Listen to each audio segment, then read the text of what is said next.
The man in the dark suit arrived at 11:47 a.m. Anna was still wearing black. Her mother's funeral had ended less than 3 hours ago. The soil on the grave was still fresh. Anna's hands smelled like the lilies she had placed on the coffin. The man stood in the doorway of the apartment, holding a folder. He did not apologize for the timing. He did not look uncomfortable.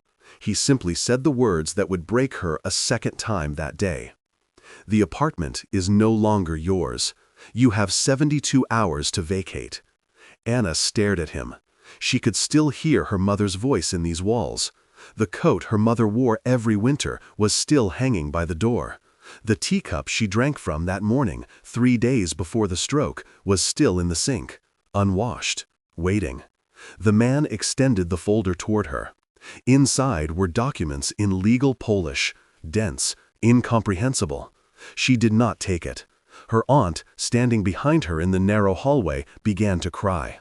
The man placed the folder on the small table near the entrance. Then he left. The door closed. Anna stood there, alone in the apartment that had been her childhood, her refuge, her inheritance. She did not understand yet, but she would, and it would destroy her. Anna Kowalska was 34 years old. She taught English at a vocational school in Lutz, Poland. She was not married. She had been engaged once at 26, but it had ended quietly. She lived in a small rental studio on the other side of the city, a 20-minute tram ride from her mother. Every Sunday she visited. She brought groceries, bread, butter, eggs, cheese, tomatoes, and sometimes a small jar of cherry preserves that her mother loved but considered too expensive. They would sit together at the small kitchen table, the one with the chipped blue paint, and they would talk. Her mother, Zofia, would tell the same stories. About Anna's father, who had died when Anna was 9. About the factory where Zofia had worked as a seamstress for 31 years. About the neighbors, the weather, the price of milk. Anna listened. She always listened, because her mother had no one else. Zofia had one sister, Hanna, who lived in the countryside and rarely visited. She had a few old friends from the factory, but most had moved away or passed on. Anna was her world. And this apartment, a small 2-room flat on the 4th floor of a gray concrete block in the Baluti district, was her kingdom. 45 square meters. A living room with a fold-out couch. A tiny kitchen. A bathroom with a tub that never drained properly. It was not much, but it was hers. Or so Anna believed. Zofia had lived there since 1972. She raised Anna there. She grew old there. And when Anna received the call on March 14, 2004, that her mother had collapsed, that the stroke had been massive, that there was nothing the doctors could do, Anna went to that apartment. She slept on the fold-out couch. She sorted through her mother's clothes. She cried in the small bathroom where her mother used to braid her hair before school. She planned the funeral. She never imagined that in 5 days she would lose this place too. The document the man left was 23 pages long. Anna could not read it. Not because she did not understand Polish. She was fluent. She had a degree in English philology. But the language was legal, bureaucratic, cold. Words like collateral transfer clause, post-mortem automatic lien enforcement, and irrevocable third-party beneficial interest filled the pages. She took it to a lawyer 2 days later, a small office near the train station. The lawyer was an older man, perhaps 60, with gray hair and tired eyes. He read the document slowly. When he finished, he looked at Anna over his reading glasses. He asked her if her mother had signed this. Anna said she did not know. The lawyer turned to page 17. There was a signature, Zofia Kowalska, dated August 9, 2001, nearly 3 years ago. The lawyer explained. It was a reverse mortgage, a financial product that had become popular in Poland after 2000. Banks offered them to elderly homeowners. The concept was simple. The bank gives you money. You stay in your home until you die.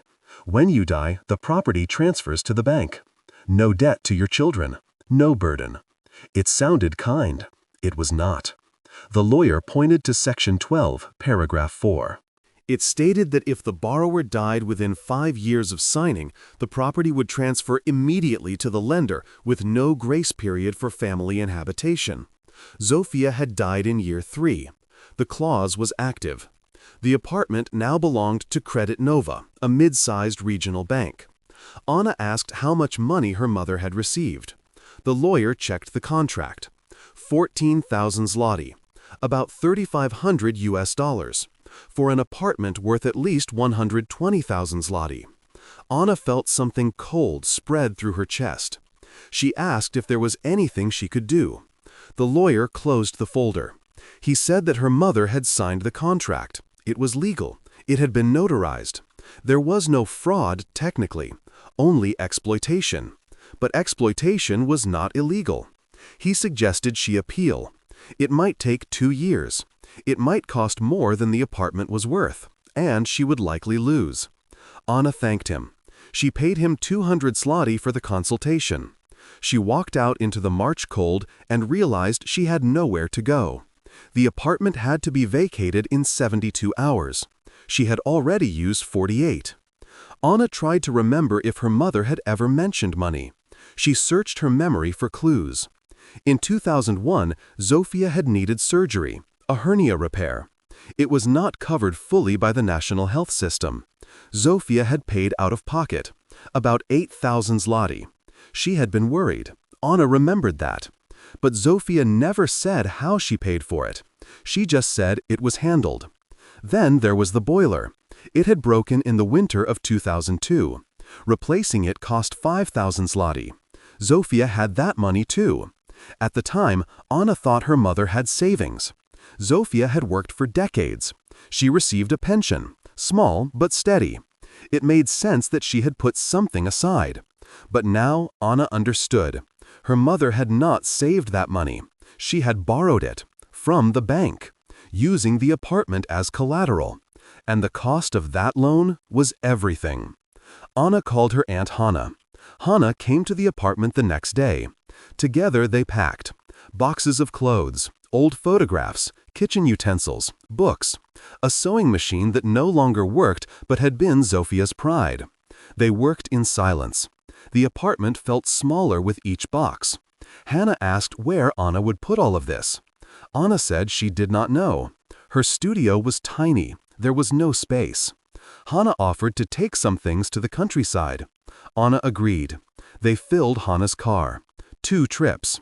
On the second trip, as they were carrying the last box down the 4 flights of stairs, a neighbor opened her door. Mrs. Dobrowolska. She was 76. She had lived next to Zofia for 18 years. She asked Anna if it was true, if the bank was taking the apartment. Anna nodded. Mrs. Dobrowolska shook her head. She said that a bank representative had come to her door too, last year, offering the same thing, a reverse mortgage. Mrs. Dobrowolska had refused. She said it felt wrong, too easy, too good. She told Anna she was sorry. Then she closed her door. Anna stood in the stairwell holding a box of her mother's winter coats, and she understood something. Her mother had been targeted. The bank had gone door to door in this building, in this district, looking for old people, alone, vulnerable, offering them money they desperately needed and taking their homes in return. Reverse mortgages were not a Polish invention. They originated in the United States in the 1960s as a way for elderly homeowners to convert home equity into cash. The idea spread to Europe in the 1990s.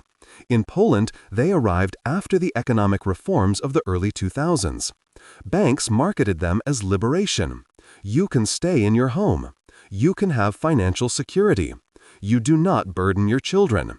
For a generation of Poles who had survived communism, who had lived through hyperinflation and economic collapse in the 1980s, who had worked their entire lives in state factories for pensions that barely covered food, it seemed like a miracle. But the contracts were traps. Most were written in legal language that even educated Poles struggled to parse. Many included clauses that allowed banks to claim properties far sooner than borrowers expected. Some contracts stated that if the borrower required long-term medical care or moved into a nursing home, the property would transfer immediately. Others, like Zofia's, included death clauses with no grace period. Between 2000 and 2005, an estimated 11,000 elderly Poles signed reverse mortgage contracts. At least 4,000 of those properties were claimed by banks within 3 years. Many families, like Anna's, had no idea their parents had signed anything until it was too late. The banks defended the practice. They said the contracts were clear. They said borrowers received legal counsel. But in reality, many elderly Poles signed these documents alone, in their apartments, with a bank representative who spoke quickly and used reassuring language. There were no children present, no lawyers, no witnesses who understood what was happening. It was legal predation, and it was everywhere. The morning of the eviction was gray. It was March 19, 2004, 5 days after Zofia's death. Anna had not slept. She stood in the empty apartment at 7:13 a.m., waiting. The walls were bare. The furniture was gone. The kitchen table with the chipped blue paint had been taken by Hannah. The fold-out couch had been donated to a church. All that remained were shadows. Rectangles on the walls where pictures had hung for 30 years. Dust on the floor where the couch had been. The apartment smelled different, like absence. Anna walked from room to room. She touched the walls. She stood in the bathroom and stared at the mirror. Her reflection looked older, tired, broken. She heard footsteps in the stairwell, multiple sets, heavy. They were coming. She went to the door and opened it before they knocked. There were 3 men. One was the man in the dark suit from the funeral day. The others were movers. They had come to ensure the apartment was vacant. The man in the suit did not speak to her. He walked through the rooms with a clipboard. He checked each space. He made notes. The movers stood by the door, watching Anna. She wanted to scream. She wanted to ask them if they understood what they were doing, if they knew that her mother had just died, that this was not just an apartment, it was a life, a history, a place where a woman had raised a daughter alone, where a family had existed. But she said nothing, because what could she say? They were following the law. The contract was legal. Her mother's signature was real. After 6 minutes, the man in the suit returned to the door. He extended a document toward Anna. It was a certificate of possession transfer. He needed her to sign it, to confirm that she had vacated voluntarily. Anna looked at the paper. Her hands were shaking. She thought about refusing. But what would that achieve? They would call the police. She would be removed, and she would still lose. So she signed. Her signature was illegible, a scribble. The man took the document and placed it in his folder. He said the locks would be changed within the hour. He suggested she leave now. Anna nodded. She stepped into the hallway. The door closed behind her. She heard the lock click. She stood there for a long moment, staring at the door. Number 43. The brass numbers were tarnished.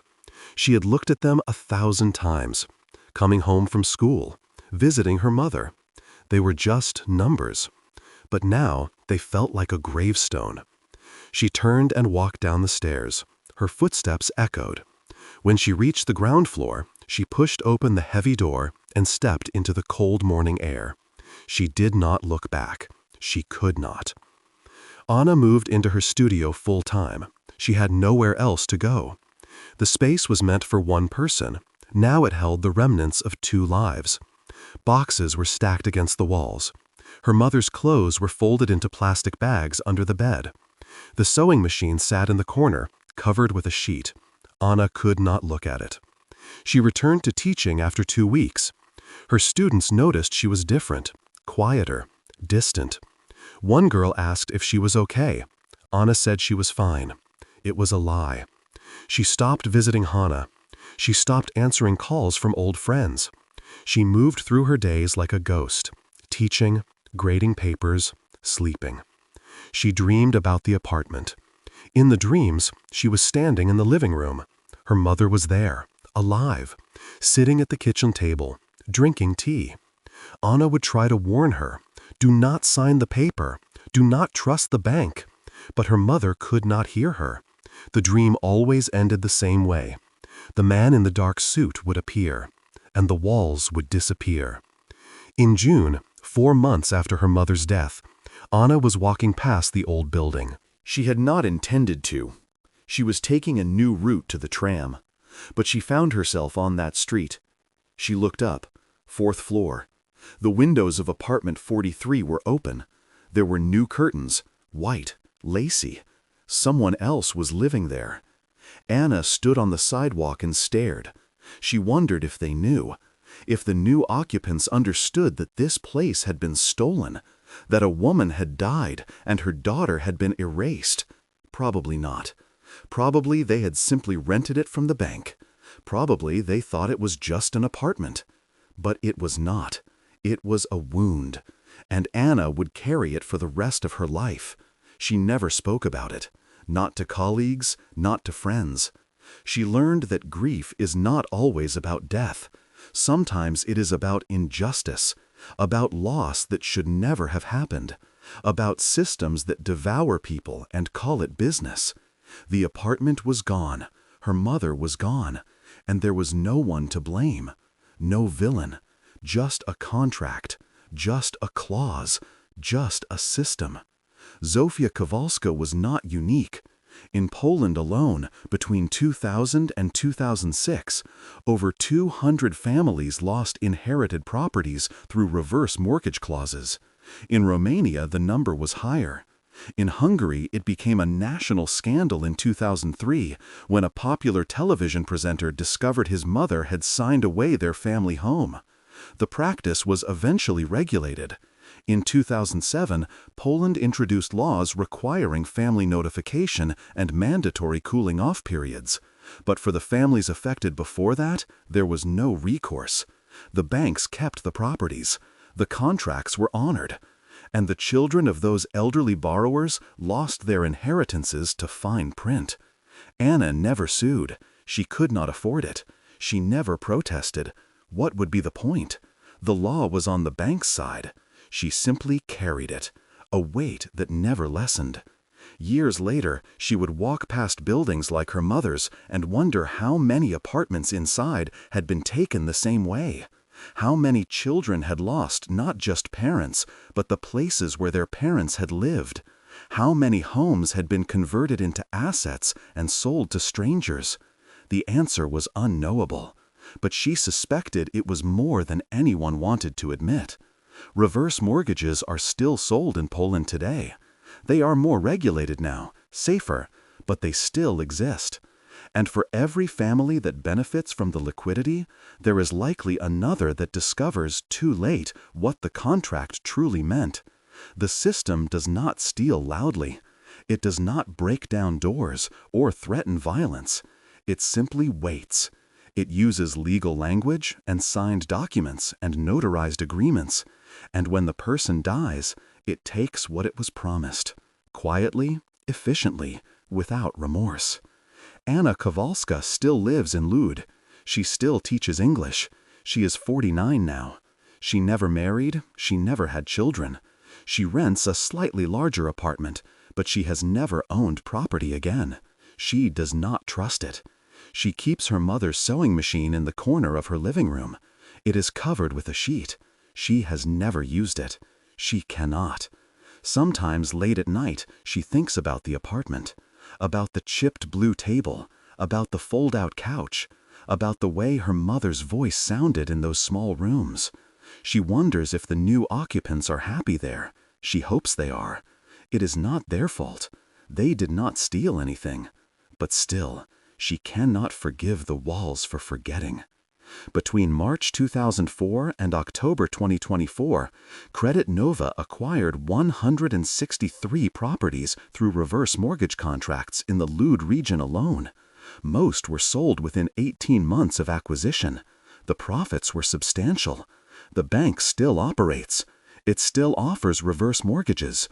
The contracts are different now, more transparent, but the principle is the same.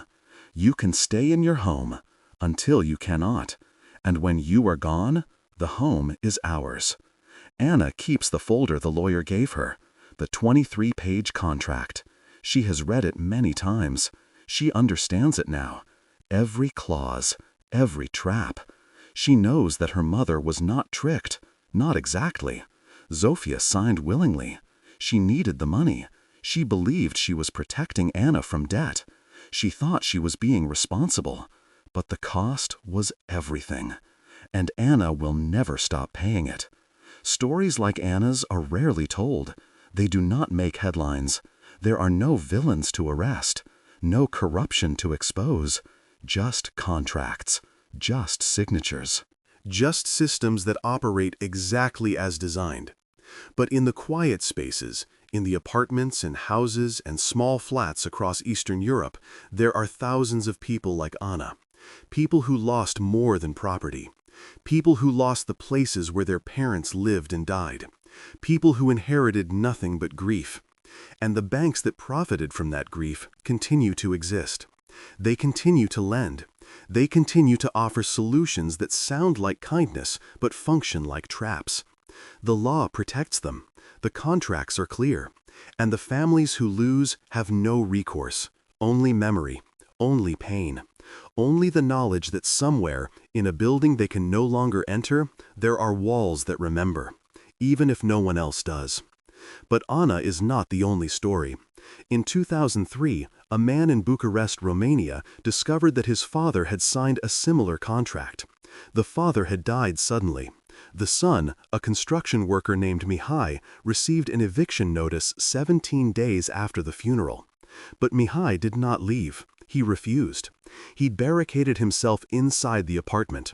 For 41 days, he lived there alone, surrounded by his father's belongings, while the bank filed legal motions and the police prepared to remove him.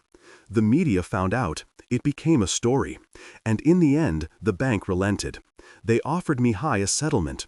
He could buy back the apartment at market value, with a 10-year payment plan. He accepted. He is still paying. That story, and what it cost him to win, is for another time.